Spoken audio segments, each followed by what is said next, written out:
Well, it's going to be an interesting time in the UK, and it's certainly going to be an interesting time with NATO. NATO has not treated us fairly, but I think we'll work something out. We pay far too much, and they pay far too little. But we will work it out, and all countries will be happy. The UK, that's a situation that's been going on for a long time. So I have NATO. I have the UK, which is in somewhat turmoil, and I have Putin. Frankly, Putin may be the easiest of them all. Who would think? Who would think? But the UK certainly has they have a lot of things going on. Have you talked to Theresa May since Boris Johnson left? Have you think? I have not. No, I have not. But Boris Johnson's a friend of mine. He's been very, very nice to me, very supportive.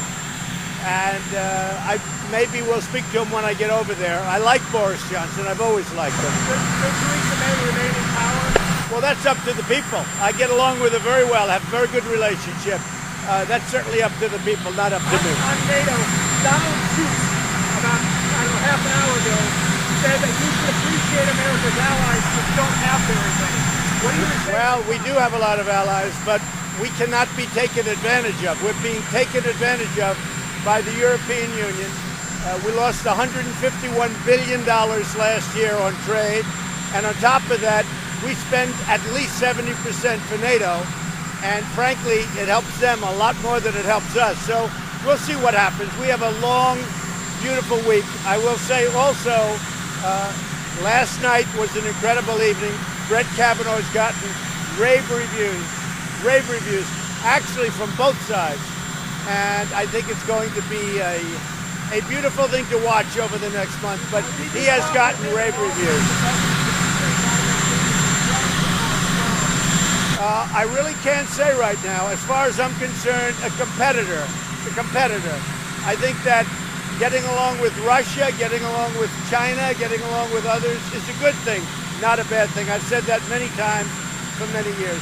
So we'll see. We're meeting with Vladimir Putin on Monday. We'll see how that goes.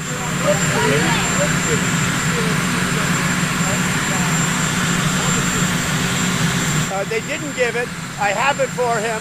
They didn't give it, but it will be given at a certain period. I actually do have a little gift for him, but you'll find out what that gift is when I give it. Okay? Mr. President?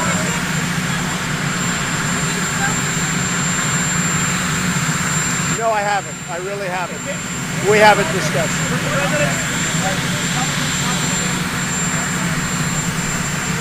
Well, I have a solution. Tell people not to come to our country illegally. That's the solution. Don't come to our country illegally. Come like other people do. Come legally. Mr. President. I'm saying this very simply. We have laws, we have borders. Don't come to our country illegally. It's not a good thing. And as far as ICE is concerned, the people that are fighting ICE, it's a disgrace. These people go into harm's way. There is nobody under greater danger than the people from ICE.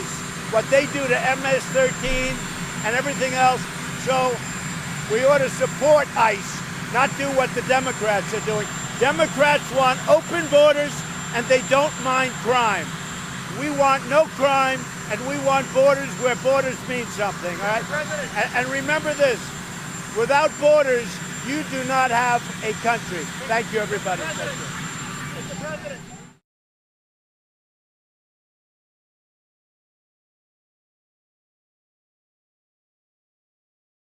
Mr. President, which country do you want to spend more on NATO in particular? Just look at the chart. Take a look at the chart. It's public, and many countries are not paying what they should. And frankly, many countries owe us a tremendous amount of money for many years back, where they're delinquent, as far as I'm concerned, because the United States has had to pay for them. So if you go back 10 or 20 years, you just add it all up. It's massive amounts of money is owed. The United States has paid and stepped up like nobody. This has gone on for decades, by the way. This has gone on for many presidents, but no other president brought it up like I bring it up. So something has to be done, and the Secretary General has been working on it very hard. This year, since our last meeting, commitments have been made for over $40 billion more money spent by other countries. So that's a step, but it's a very small step. It sounds like a lot of money, and it is. But it's a very small amount of money relative to what they owe and to what they should be paying. And it's an unfair burden on the United States. So we're here to talk about that, and I'm sure it will be resolved. I have great confidence in the Secretary General. He's worked very, very hard on this, and he knows it's a fact. But I have great confidence in him and his representatives. Would you like to say something? First of all, it's great to see you again, Mr. President, and good to have you here for the summit. And we are going to discuss many important issues at the summit. Among them is defense spending. And we all agree that we have to do more. I agree with you that we have to make sure that allies are investing more. The good news is that allies have started to invest more in defense. After years of cutting defense budgets, they have started to add billions to their defense budgets. And last year was the biggest increase in defense spending across Europe and Canada in a generation. Why was that last year? It's also because of your leadership, because your clear message. And They won't write that, but no, I have said it before. But the thing is that it really has your message is having an impact, and we are going to build on that to make sure that we have further increases. You initiated last year that all allies are going to develop national plans on how to spend more on defense. And based on these national plans, we now estimate that the European allies and Canada will add 266 extra US dollars for defense from now until billion US dollars until 2024. So this is really adding some extra money. It helps, and we are moving in the right direction, but we still have to do more, and that is what we're going to address at the summit later on today. Let me also add that strong NATO is good for Europe, but it's also good for the United States.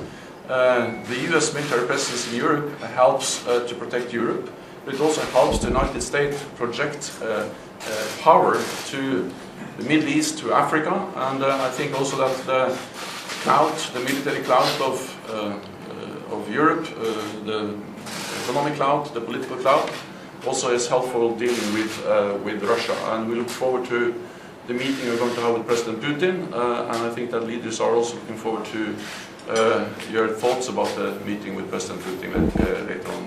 Well, I have to say, I think it's very sad when Germany makes a massive oil and gas deal with Russia, where you're supposed to be guarding against Russia, and Germany goes out and pays billions and billions of dollars a year to Russia. So we're protecting Germany, we're protecting France, we're protecting all of these countries, and then numerous of the countries go out and make a pipeline deal with Russia, where they're paying billions of dollars into the coffers of Russia. So we're supposed to protect you against Russia, but they're paying billions of dollars to Russia, and I think that's very inappropriate. And the former Chancellor of Germany is the head of the pipeline company that's supplying the gas. Ultimately, Germany will have almost 70% of their country controlled by Russia with natural gas. So you tell me, is that appropriate? I mean, I've been complaining about this from the time I got in. It should have never been allowed to have happened. But Germany is totally controlled by Russia, because they were getting from 60 to 70% of their energy from Russia and a new pipeline. And you tell me if that's appropriate, because I think it's not. And I think it's a very bad thing for NATO, and I don't think it should have happened. And I think we have to talk to Germany about it. On top of that, Germany is just paying a little bit over 1%, whereas the United States, in actual numbers, is paying 4.2% of a much larger GDP. So I think that's inappropriate also. You know, we're protecting Germany, we're protecting France, we're protecting everybody, and yet we're paying a lot of money to protect. Now, this has been going on for decades. This has been brought up by other presidents, but other presidents never did anything about it, because I don't think they understood it, or they just didn't want to get involved. But I have to bring it up, because I think it's very unfair to our country, it's very unfair to our taxpayer. And I think that these countries have to step it up, not over a 10-year period, they have to step it up immediately. Germany is a rich country. They talk about they're going to increase it a tiny bit by 2030. Well, they could increase it immediately tomorrow and have no problem. I don't think it's fair to the United States. So we're going to have to do something because we're not going to put up with it. We can't put up with it, and it's inappropriate. So we have to talk about the billions and billions of dollars that's being paid to the country that we're supposed to be protecting you against. You know, everybody's talking about it all over the world. They'll say, well, wait a minute, we're supposed to be protecting you from Russia, but why are you paying billions of dollars to Russia for energy? Why are countries in NATO, namely Germany, having a large percentage of the energy needs paid, you know, to Russia and taken care of by Russia? Now, if you look at it, Germany is a captive of Russia because they supply. They got rid of their coal plants. They got rid of their nuclear. They're getting so much of the oil and gas from Russia. I think it's something that NATO has to look at. I think it's very inappropriate. You and I agree that it's inappropriate. I don't know what you can do about it now, but it certainly doesn't seem to make sense that they pay billions of dollars to Russia, and now we have to defend them against Russia.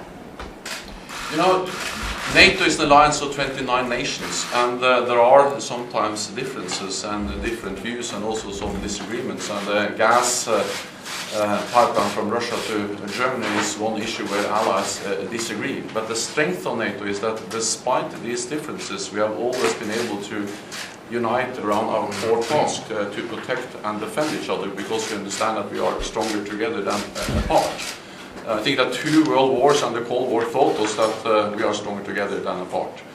But how can you be together when a country is getting its energy from the person you want protection against or from the group that you want protection? Because we understand that when we stand together, also when dealing with Russia, we are stronger. I think what we have seen is that... No, you're just making Russia richer. Well, you're not dealing with Russia, you're making Russia richer. So I think that even during the Cold War, NATO allies were trading with Russia. Then there have been disagreements about what kind of trade arrangements we should go into. I think trade is wonderful. I think energy is a whole different story. I think energy is a much different story than normal trade. And you have a country like Poland that won't accept the gas. You take a look at some of the countries, they won't accept it because they don't want to be captive to Russia. But Germany, as far as I'm concerned, is captive to Russia because it's getting so much of its energy from Russia.